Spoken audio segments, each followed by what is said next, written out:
call this meeting to start at 5:03.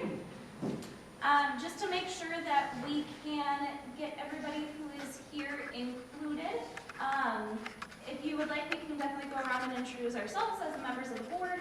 Otherwise, if you guys, we need to have names for the future minutes. So if you wouldn't mind just introducing yourselves, that would, just first and last name would be wonderful. Sure. My name is Nancy Hernesmaa. Want me to spell that for you? Do you want Hernesmaa Go spelled? Hernesmaa.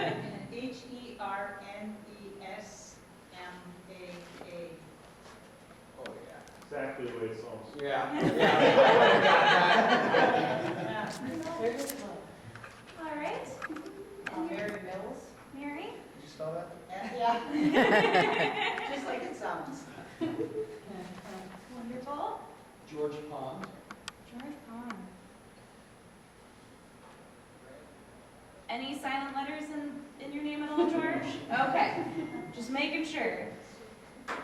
All right, so first point of order is getting our minutes from our last meeting approved. Did everybody have a chance to look over the minutes? Are we going to call for additions? That is... Oh, I'm sorry. You're right. My bad. I got them backwards. No problem. I'll make a motion to approve the minutes. Wonderful. Do we have a second? I'll second. Second, Julie. All those, sorry, any discussion or any edits that need to be made? Hearing none, all those in favor? Aye. Any opposed? Hearing none, wonderful. Next up, additions to the agenda. Yes, I don't need this. Yes, I have an addition. The ad hoc committee that was assembled for researching the feasibility of the multi-use recreational zone Okay, would like to add the recommendation to pursue that through a joint powers.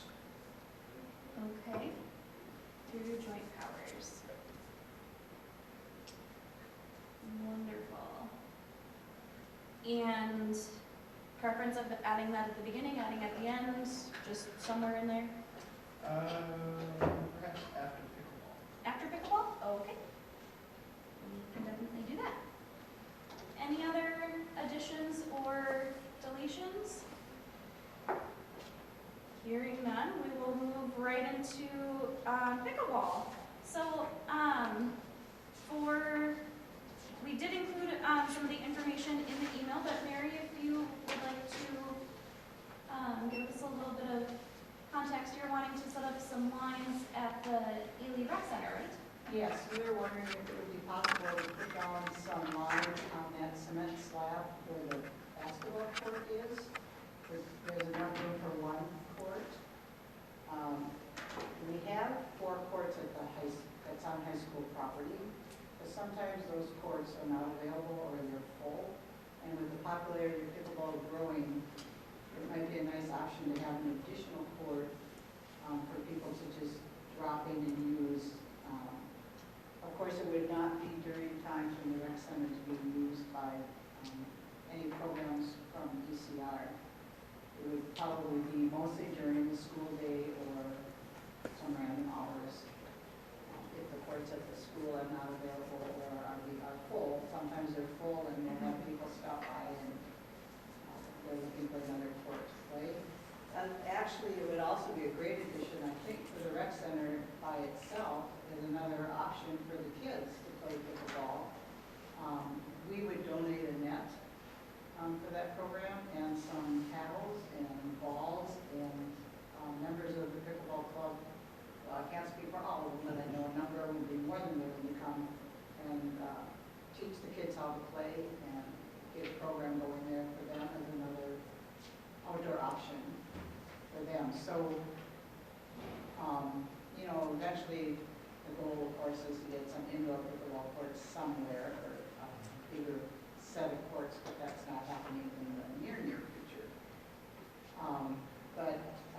So anyway, the options would be that we could paint lines and they would be permanent, or there's some outdoor tape that we could use, and then a couple of years down the line, if it's not working out for the rec center or whatever that tape could be pulled up. And we're not asking for any money or any commitment financially from the city. The Pickleball Club or an individual person would be glad to pay for the paint or the tape. We just are looking for permission that would be allowed. Okay. Any initial? Yeah, I think that would work. One of the problems we've had is when the kids come expecting to use the facility or the outside of the facility, and there are adults there, they go away and think that it's not available to them. And so if we hire somebody that supervises and they, just wait for kids to come because they're out of the habit, that's one of the problems for ECR. So what you proposed about using it during the school day would be no problem for us. And the kids are interested in learning pickleball. We tried it out with the kids in the afternoon a couple times last summer, and they enjoyed it.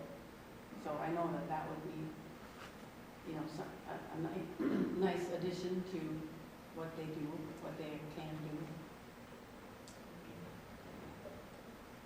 do. I think my only comment would be, it'd probably make more sense to paint the lines on there, being we do flood it for the winter, for the small rink, and I think tape would probably lift in the winter, so it'd probably make the most sense to paint them. I think most of the courts I see that are multi-use are mostly painted, and I do know, I think every township right now, I think it was a point at the Fall Lake Township's annual meeting actually last week even, pickleball and how to get more courts available. So Dennis Miller, over the years, he's come in and talked with him about potential of additional rink or additional courts there. If, say, the hockey area was to have concrete put on it, and then it could be possibly multi-use, whether it be roller hockey and then for pickleball. So I think when the building was built there, the intention was for it to be for multi-use, multi-activities, not just a rec center for kids, but a rec facility for everybody. So I think as long as you work with Julie and her schedule, and like she said, we want to make sure if kids are going to come down there, they're not deterred and then leave, when the whole intent for it to be in that location was to attract as many kids from that neighborhood as possible. So I think if everybody's on that same page to share it equitably, the building itself is only open when ECR has activities or somebody is renting it.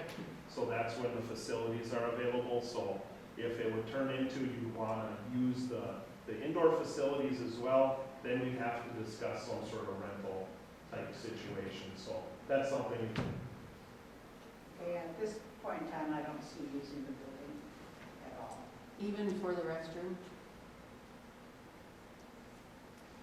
No. I didn't think that far. I mean, I don't think that's a big deal. It would be whoever would be utilizing would be responsible for locking and unlocking that door. And then when they leave, leaving it cleaner than when they found it, making sure the door is locked and the security system's back on. So, I mean, that's something as this evolves, we can discuss, I think, and again, work with Julie mainly. I mean, she schedules the ECR activities, and that's Testimonial, they do a great job at the college of leaving it better than we found. Yep. So that's not a problem with the pickleball. We might need some access if we were to leave a net and some paddles and stuff there, so that it could be, that could be used, the kids could use those while we're not around. Yep, that's a good point. Yeah, I wouldn't, So not something in a strategic place. Two slots, that's basketball Yeah, hoop Adam? and then grass. again, I really like the idea of utilizing that area during school days, but during the summer when school is out and the kids are looking for a place to go. I'm a little concerned about that. As Harold mentioned, it is designed for everyone, but the need for access to recreation for our children is really important to me. I hate to see kids turned away and develop other habits, whether it's playing video games or doing things that they're not supposed to be doing. So that is a major concern for me. Do we have any insights into how frequently those courts are currently being used in the summertime by kids? Well, there isn't any set schedule if we're not there. But most of the time, if I go there to do some maintenance or something like that, there's the bike kids use that whole area. They're in the woods, they're on the concrete, they're, they'll practice doing things on the basketball court. So sometimes there's just as many kids over there as on the skate. But if there's no school, because I understand that part of the reason that you're wanting to move it over to the rec center is because pickleball is now part of the PE program, and so the kids during school are going on to the courts that are over at the school. Do you think that when school is out, so for the summer, would that open up the access to the courts that are at the school? Oh, yeah.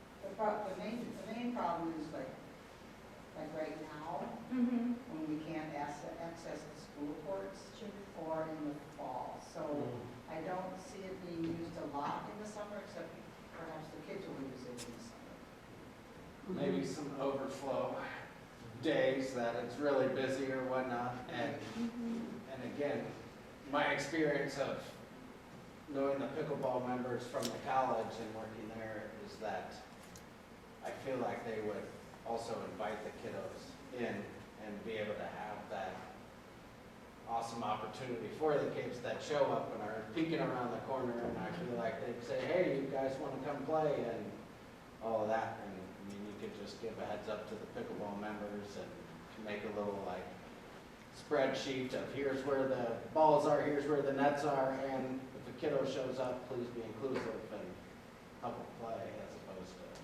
Yeah, that'll be the other thing, like who has access to get the equipment if Well, you just show up. like if there's where are the basketballs and stuff kept now? If the kids wanted to just show up on a random day and shoot baskets, then where is that equipment for them? They usually bring their own, or if the rec center is open, there's balls in there also. You know, if we have a supervisor there. And is that a set schedule? Yep. So it's a pretty easy set schedule of it's open, it's accessible to the kiddos. That during these times, those times are probably not the time for a pickleball club to come over and utilize those courts. And otherwise, you figure out access to the building for. I feel like a teacher calling on people with raised hands. Yes, Harold? That's all I was gonna mention is I'm assuming that pickleball maybe would occur more in the morning. I'm trying to think when you guys have your pickleball going on in the summer, it's most of the time more in the morning, Oh, yes, definitely. probably from 9 to 11, Yeah, 9 to 12, or 9 8 to to 12, pretty much. 8 to 12, and then maybe a lot of the kids are there more in the afternoon. Like the summer isn't really the issue. Kindergarten through second grade is in the morning. In the morning, okay. Yeah, just thinking about even in the summer, if you have overflow from the courts you have at the school and you need that court, if it's in the morning, then probably it's more of a possibility of utilizing that because kids aren't going to be down there as much. Does that lady who has the athletic or the studio, what's that, workout place called? She runs a kids program in the summer and she does outside activities with them. Oh, Does she come down and use the facilities up, no? She goes out of the Seymour Beach area.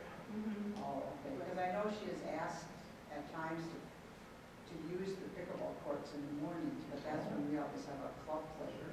And I don't know if this might open up a court for her. Yeah, Michelle. Michelle, yeah, she was on Park and Rec for a while even, so yeah, that'd be a possibility as well. Yeah, her program last year changed and just ran in the morning, And she uses the school facility and seniors. Oh, So they were playing soccer on the school grounds most of the time last summer. okay. But I'm sure that pickleball would be interesting to her too. And I mean, I could see that we could share our schedule with you because we do field trips with even the littlest kids. So sometimes we wouldn't be there and we could let you know. Yeah, that would, or just if we had your basic schedule, we would know generally that's not, Yeah. we're just not showing up at that time. Again, summer's not the main issue for the club, it sounds It's like. not the main Because of the issue. shoulders. It's the shoulder seasons, that's Yeah. what. I also wonder, there's not paint on that cement at all, right? No. I wonder if we'd be interested in painting like a basketball lines on. Free throw line and key, top of the key for a 3-point line. Yeah. That's where we could probably participate with you a little bit on painting. You know, I know a lot of courts are painted that way Yeah. for basketball and for pickleball, so. Oh, yeah. Why don't we, if in fact the committee does recommend that to the council, maybe make that part of the motion as we work with you to paint basketball striping at the same time. We'll just use 2 different color paints. Yeah. For basketball, pickleball, that works fine. Whatever the pickleball regulation color is, we'll do something else. I don't know if there is a regulation. I played in so many places, there's so many different colors, there's so many different lines to decipher that, yeah. Just basketball and pickleball would be easy. It would be, it would be. It is a growing sport. How many are in the current Ely pickleball league or This club? summer, we have over 90. 90. This summer. Wow. And it's growing every year. And that doesn't include just drop-ins. People that are visiting that Oh, find out there's a club and, People go online and they show up in a town and they figure out where the pickleball is Yeah. and they head over there. Yeah. I wonder if you could talk more about, or if you have it in your future plans to pave that grass hockey rink, or is that? problem is, for concrete, just for example, when we did the basketball court, that was about $50,000 for both, concrete and for the hoops. You know, at the time, that was a considerable amount of money. So as we look at the hockey rink, at some point in time, we probably want to put in new boards. You know, so you want to do the boards before you know, at the same time, you do some sort of hard surfacing. And what we've learned, even with concrete sometimes, the ice, you lose the ice quicker than if it's just natural ground.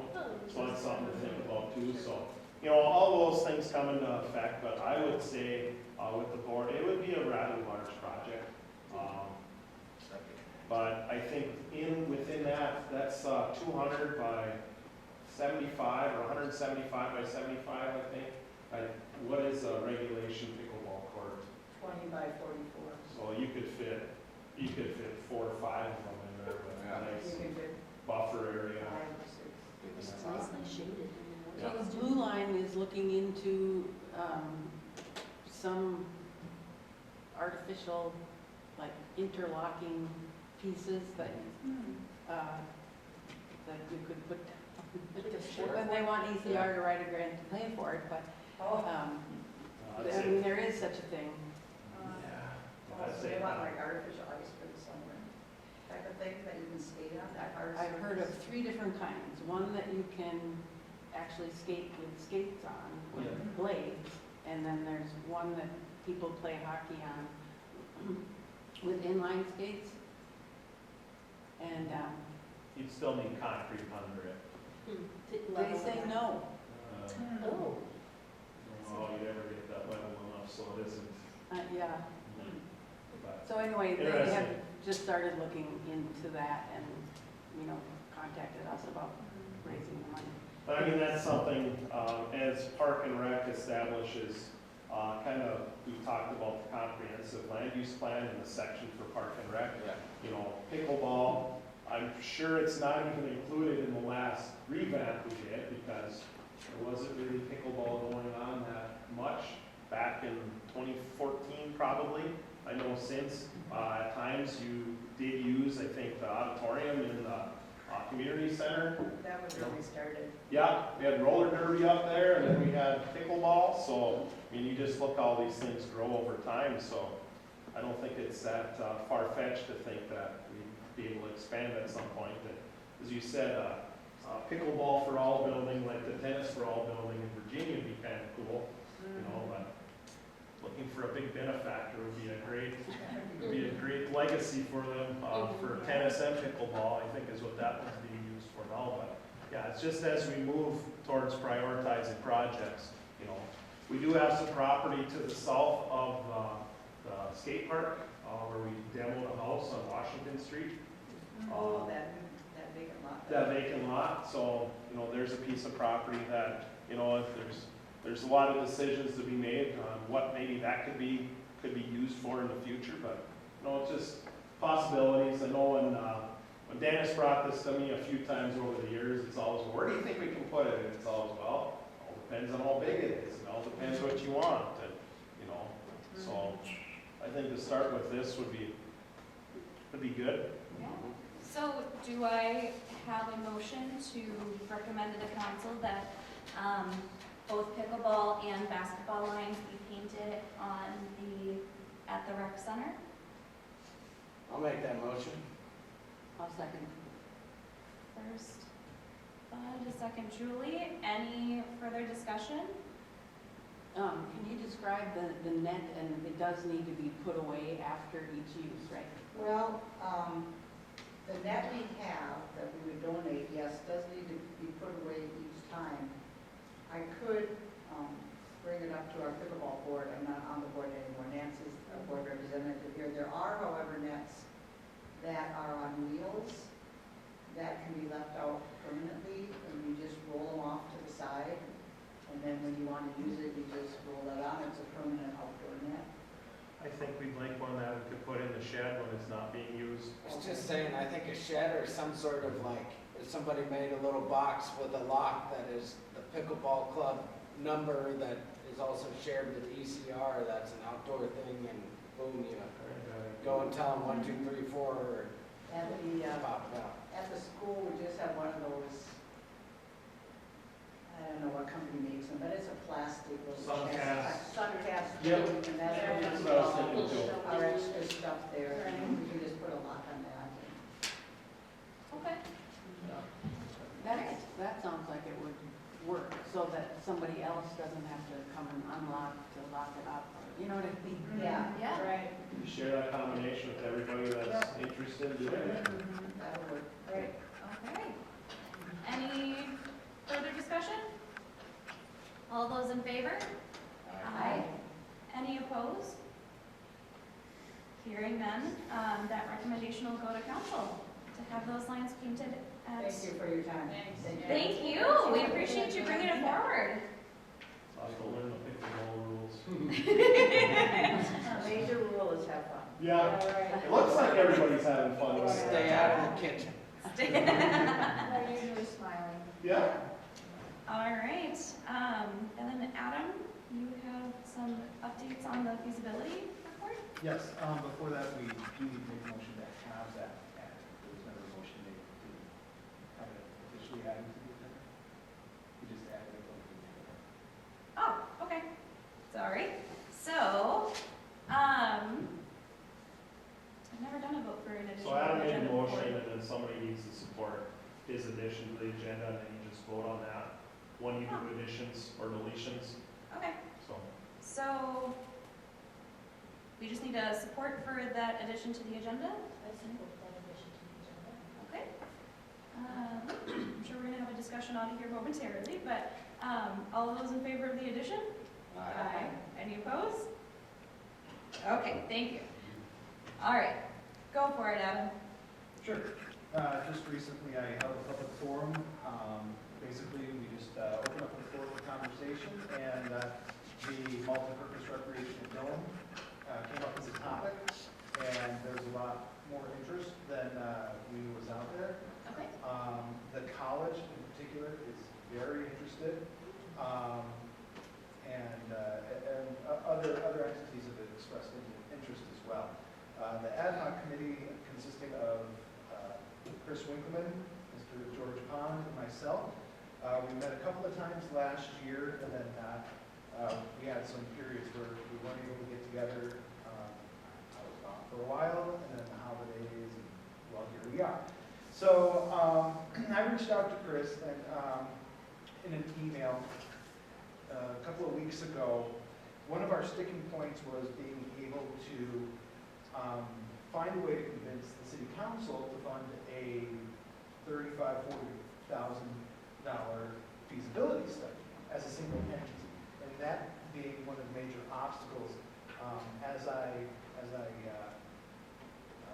ruminated through this process of solving that issue, it occurred to me that joint powers are not an uncommon way to achieve things that a single entity can't. So I called up George and I said, "What do you know?" I pitched the joint powers angle on this, and he said, "Makes sense." So what we're going to be looking for is some guidance, obviously through Harold.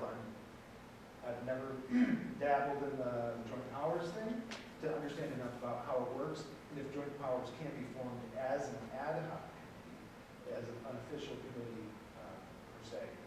So in essence, I'm looking for some guidance here, and then approval to continue and pursue that assembly of powers. I spoke recently with a member of the Fall Lake Township, and they are tossing around the idea of a rec center of their own, but there's not like 100% on it, and it's still kind of vague and then they goals in their imagination. And as I look at issues like we have today and the management of our recreational spaces, whether they're pickleball courts or fields or shared use of college facilities, what I see is a patchwork of things trying to come together.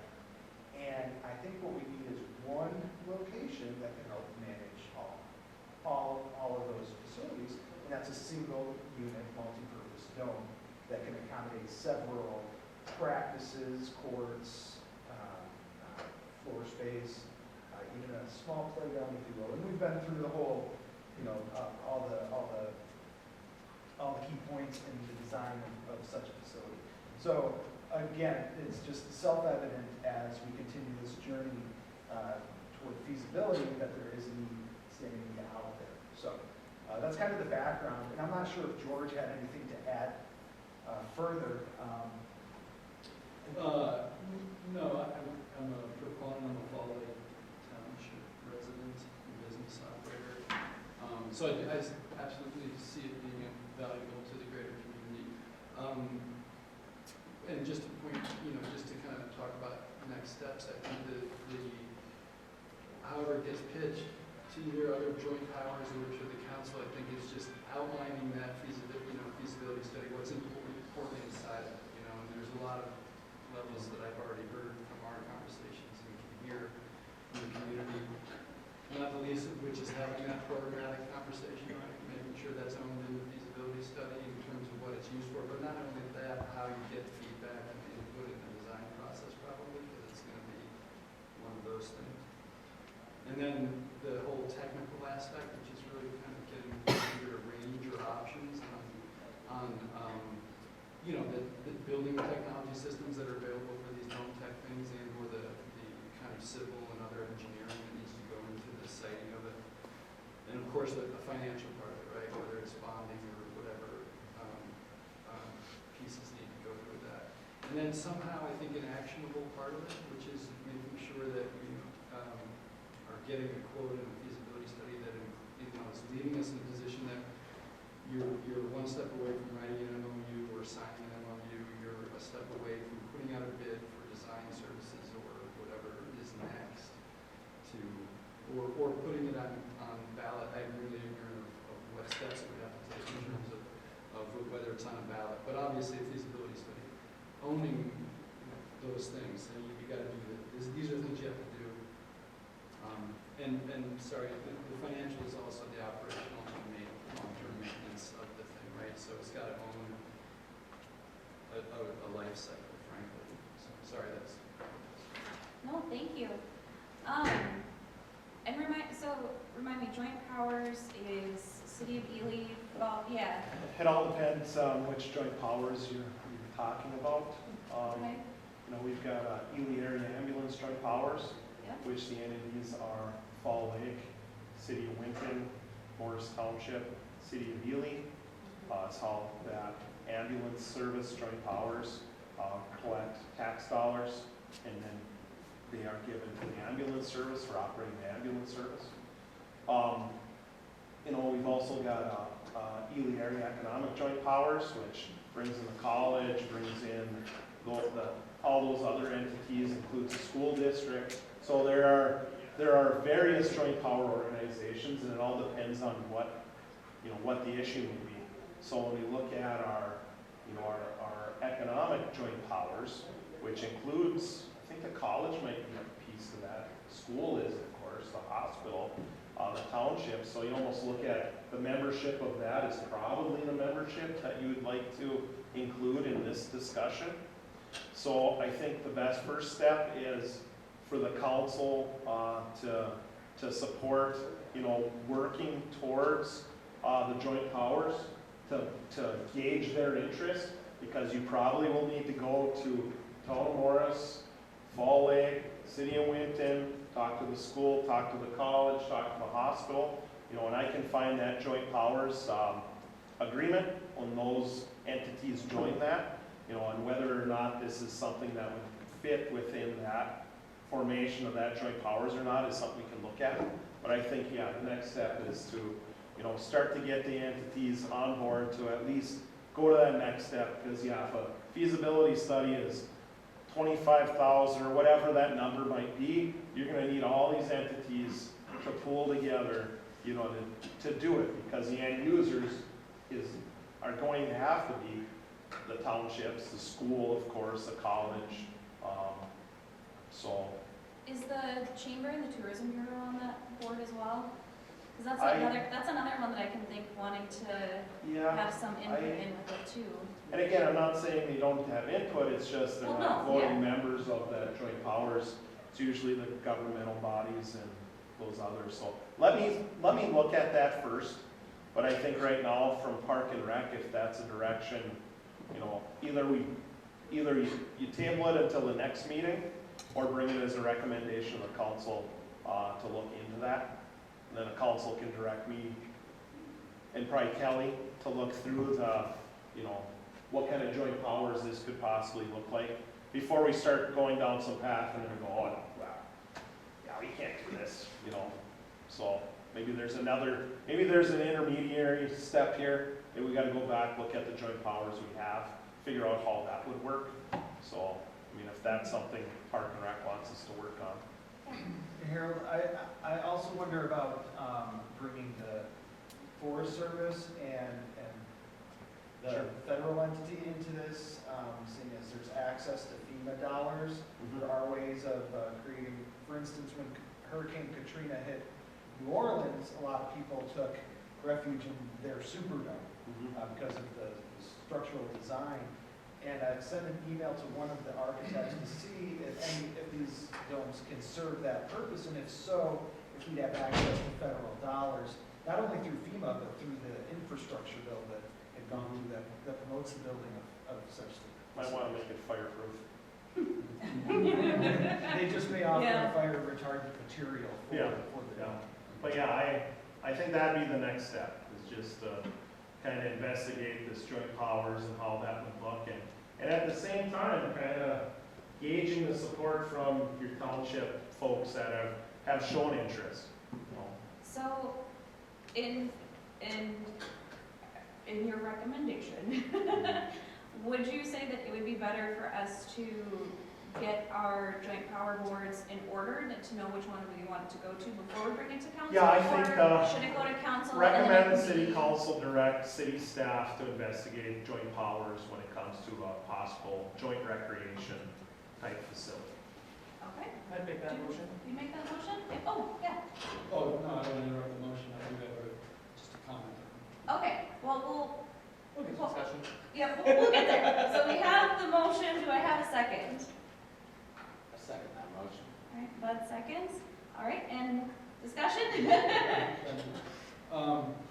I guess one question we didn't talk about this recently is whether there are other options still, depending on what the ultimate goal of the joint powers is. If it's, and I'm not saying that this is what you were suggesting, but if it's limited to funding the feasibility study, then maybe there's still other partnerships, and I'm just thinking about, the acronyms that I can't remember that have a lot of R's, IRRRB.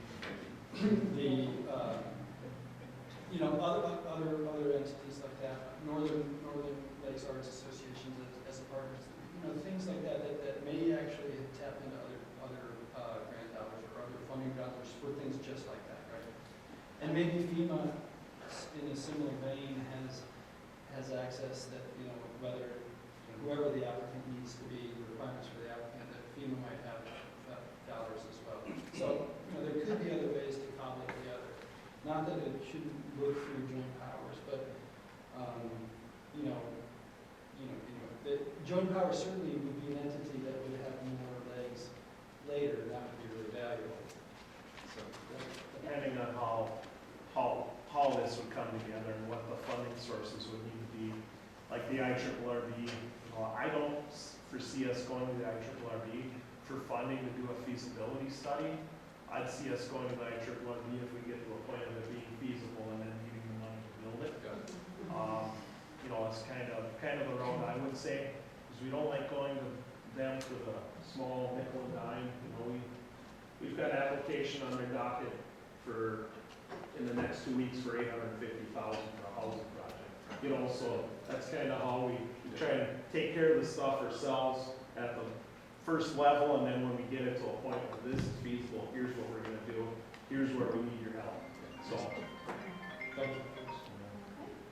Any further discussion? All those in favor of the motion? Aye. Any opposed? Hearing none. That will go forward to the council then. And next up, we have just a review of the comp plan for future updates. This is not the full comp plan. Casey was kind enough when I included the full comp plan with the agenda, nice enough to reach out and say, hey, do you want me to just include the first couple of pages overview and then the pages that are specific to Park and Rec, so we don't have a meeting packet that's, the size of a big old book. So I don't know if anybody had a chance to look through it, if there's any initial thoughts, comments, anything like that. This is something that'll be on our agenda moving forward as we review it, look through it, have proposals for changes or edits on it, since the city is working to review this. And it's a living document, over time, we keep track of some requested changes or, updates that we're looking to include.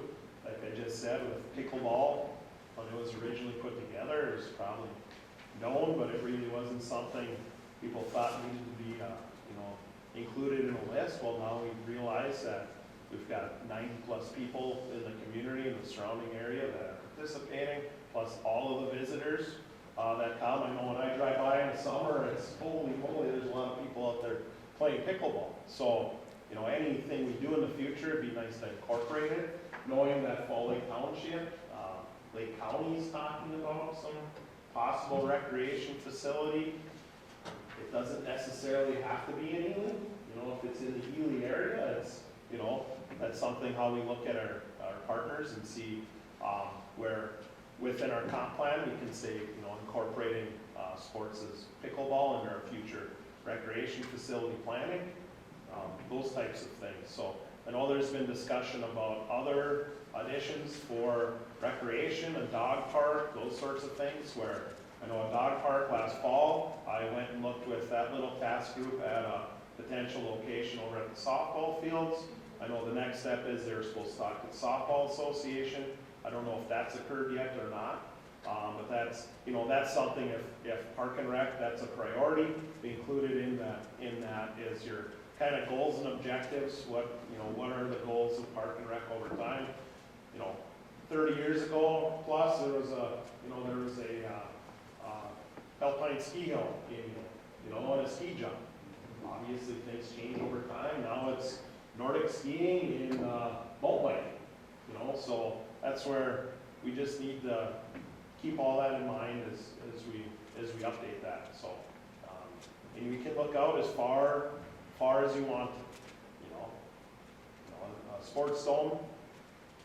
A couple of years ago, we wouldn't even been talking about it. Now it looks like something we want to at least investigate the feasibility of, and see how we can make that work. So that's why I'm saying you gotta, keep a list of priorities, objectives, goals, and then over time, every year, every month, it gets, things get added, things get taken off. It's just kind of realizing that a lot of these things take many small steps. It doesn't just happen, boom, overnight. It's done. So, Yeah, there's one on here determining a good location for the trailhead. yep. So that's cool. It's cool to be like, nice. Yeah, check. Yeah. Yeah, we'll have more projects coming up for Old Pioneer Mine Site. We've still got the Captain's Stride down there. That's something we need to incorporate into our comp plan. It's things that the Old Pioneer Miners Drive building now is being booked out for weddings for the next 2 years. 15 years ago, I wouldn't have thought that building would have been booked out for that many events, but it is. So, I guess you can never dream too big, but you have to have realistic expectations of how long things might take. We talked about a trailhead 2005, well, it'll be 2025, pretty much when it's done. So things take time and just keep working towards them. All the improvements we've done at the park, like I shared at the last meeting, and so that Adam, it's, all of a sudden it's, wow, how did this happen? Small steps that occurred over time, prioritizing those projects by the Park and Rec Board, and then planning for the next years. So we look at 1 year, goals, 5-year goals, and then kind of those ones that might be a little bit farther out there. It's kind of the way I look at capital planning, project planning, state bonding. When you go to St. Paul and you have state bonding, the number one thing you want to make sure everybody is supporting the project you're asking funds for. They're not getting a call from somebody in the neighboring township going, they never asked me, I don't know why they're bringing this down. So that's where joint powers, at the very least, everybody in the room knows what's going on. And so we have the legislative joint powers meetings every fall. For those that have attended, it's talk about everything going on, what is everybody's legislative priority going forward. Because long ago, maybe sometimes everybody wasn't on the same page, and you get conflicting information. And for our legislators, those in St. Paul and those in Washington D.C., they want to know everybody's on the same page, and when they support something, they don't lose half the constituency because it's something they didn't know what was going on with. So that's why I think it's important to keep a good list of goals, objectives, projects. And so when we submit our changes for this comp plan, what's the deadline on? There's no deadline at this point. It's just, I would say over the next few months, if you come up with some updates to it. And not saying a project list needs to be part of it, but I would suggest you also develop a project list, so we can prepare for next year. Again, we're setting a budget in August for the next year. So right now we're working off a budget that was put together last August. So if some of those have impacts on budget, that's when we want to have those projects brought forward. So we've talked about the league softball fields, getting some input from that group. Little League, the girls softball field, some other groups that we need to hear from as we look to next year. Because this year, from last year's discussions, we worked with Little League, we worked with girls softball to make some improvements to that field. The softball complex for league, we did some work with them as well. So, that's also part of this process, is just continue to work towards next year's projects. At the same time, we're trying to take care of, some of the immediate questions and projects that pop up. So what I just heard is that for deadline, August. if not July. Yeah, well, that's, We may fall after the. Yeah. and So- another, we discussed at the last meeting, feel free to have a meeting at some of these facilities, especially in the summer, if it's nice, go to Seamers, go to Whiteside, not every meeting, but one or two in the summer, so you can start looking at some of the things that are coming up on the horizon. Because it's, with all of these buildings and these structures and these parks, it's not always what we're doing right now, it's what are we doing in 5 years? What did we do 5 years ago that we need to do again in another 5 years? Just keeping all that, as much as it's great to grow other opportunities, recreational complexes, gotta make sure we continue to take care of what we have too. So, yeah, I think that's a good plan. Okay. July. So, yeah, do you think, well, I think it'd be helpful for us, this is a standing agenda item for us, and so,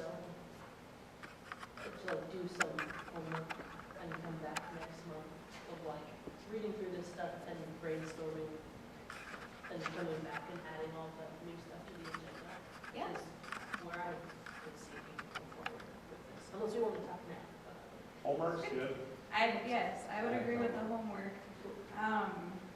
Because I think right now, we could sit here and have a conversation all night long, but I don't think nobody has time to sit here all night long to go over and discuss this. But I do think that it's a good idea to come back next meeting, look over any updates that we have. I like Harold's idea about a project list, because we do have so many things that are upcoming, whether it be 5, 10, 20 years down the line. Getting a project list in order, and then maybe prioritizing some of them too, of which ones need to get done when and all that kind of good stuff.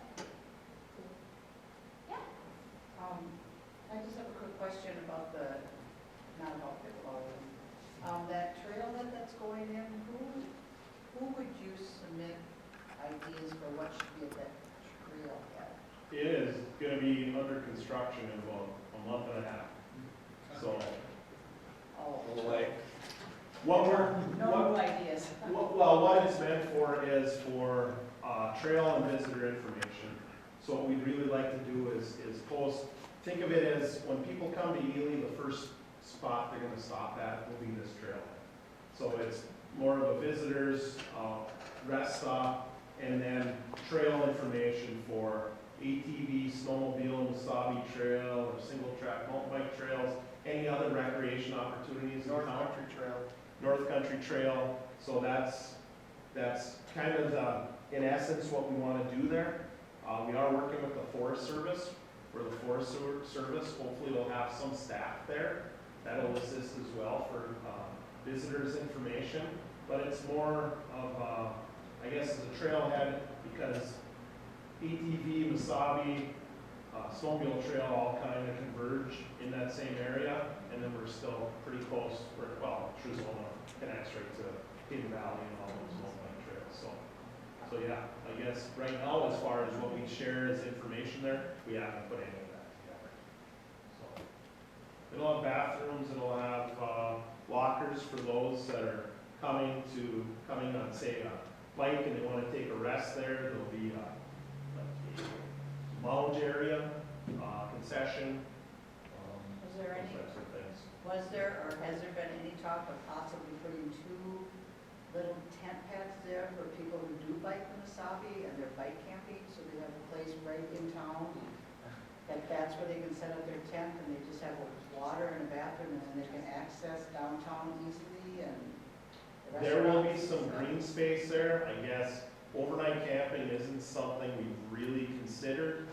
because of some of the additional issues that come with that. All I can reference is the Heck Epic or whatever that was on your last agenda. Yep. The Heck bike ride that comes to Ely every year. They use Seymour's Park, and that's where they tent. They tent for the night, and then the next day they ride, I think, to Grand Marais. So yeah, along those lines, if it's an organized event, we always accommodate. I think we had a cycle group that stayed in Whiteside Park a couple years ago. I know Julie provided breakfast for these groups a couple different times. So it's just a random putting up a tent that might cause some issues. Well, you're free to camp anywhere in the Superior National Forest anyway. Yeah. So you set a tent anywhere. Yeah. But I get your point, those visiting Ely, having a spot, I think that's something we can think about, or at least provide, where would you go? Yeah. You know, if you did come there and you said, hey, I want a tent camp here, where do I go? I'd call Stony Ridge and see if Marty has a spot, you know what I mean? Yeah. Right down at Seymour's Park, you know, so trying to take advantage of, do other businesses have an opportunity to provide a space like that, but I think the Mesabi Trail, though, to that exact point, I think we will see people that are going to be biking from Grand Rapids to Ely and looking for those opportunities along the way, so. Yep. Through hikers on the North Country Trail also. Yeah, looking for a little spot. Yeah, no, that's a good point. And we've accommodated a lot of those groups. Not everybody's always happy Yeah. because they, you know, oh, you're letting people camp in Whiteside Park. No, it's like, there's 100 bikers that came to town. I thought it was great. You know? And, Yeah, and offer them a central spot in town, so that way all the 100 Businesses bikers all- go to the businesses, go to the Exactly, restaurants, there you exactly. go. So hopefully the attitude on people coming to this community to camp changes over time. It has to. It has to. All right. A good point. At this point, beyond assigning homework, is there any other comments, questions on the comp plan? We discussed the girls softball field last month, and Tim Leeson and Jill Swanson, Tim Leeson, maintenance person at the school, and Jill Swanson, who is the new person for the girls softball, met. And Tim is really almost eager to know what they should do and then work with the city on that shared property. So that was a fun meeting. And she's new to the running the program, Yeah, correct? she just took over, although she's been a coach for, I think, 3 years already. Okay. So she's been around it, and she's a D1 softball college player, so she knows what she's doing. Yeah, no, that's good, yeah, Tim and Troy have been in contact too, so, Oh, you know, it's a matter of, I don't think there's any big thing, it's just a lot of little things.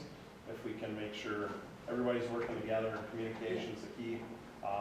That concession building is still there. There's still some work needed to improve that to the point of being utilized.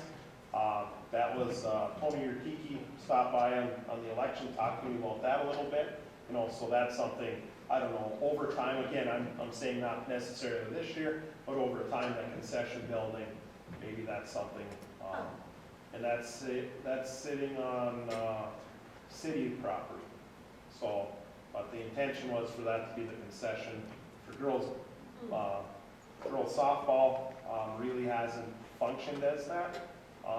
Little League has a great concession, so does the big veterans field, but, you know. Is there enough space in that building for, or a good enough perspective on the field that you could actually do some audio from there for whether a radio station or just live calling? It's pretty far beyond third baseline, but I think if you added a window on the west wall, you probably could see you probably could see the field. So an audio. Yep, yeah. It's just, you know, originally it was gonna be the concession, it was gonna be subdivided into a equipment storage and, you know, much like what the Little League field is now. It's just a couple steps away from that, so it'd be over time, it'd be good to see if that's, you know, that used to be the warming shack for the skating rink when it was Lincoln Rink up at the old Lincoln School site. That's where that building came from, so. Well, I'll tell you what, I've been hearing a lot about women's sports just being more exciting than people ever imagined.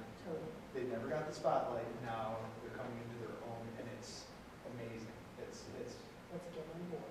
yeah, let's get on board. I think, you know, Caitlin Clark, is there any college sports star that you've heard more about in the last 10 years than Caitlin Clark from Iowa? No, it's awesome. Yeah, but it's just such a I'm hoping my 13-year-old is next Caitlin Clark. But yeah, that's just something to keep in mind. That is actually owned by the school or the softball association. The city really doesn't have any involvement. It's just over time, if there's ways we can help them improve that, and, you know, involve the Park and Rec Committee as well. Just something to keep in mind. Good to know. Good to know. All right. Anything else at this point? Or do I have a motion to adjourn? You got one. All right, I have one motion. Do I have a second? Second that? Any discussion on adjourning? not everybody at once. All those in favor? Aye. I'm guessing none opposed since I heard everyone's ayes, so we are adjourned at 5:59, under an hour, folks.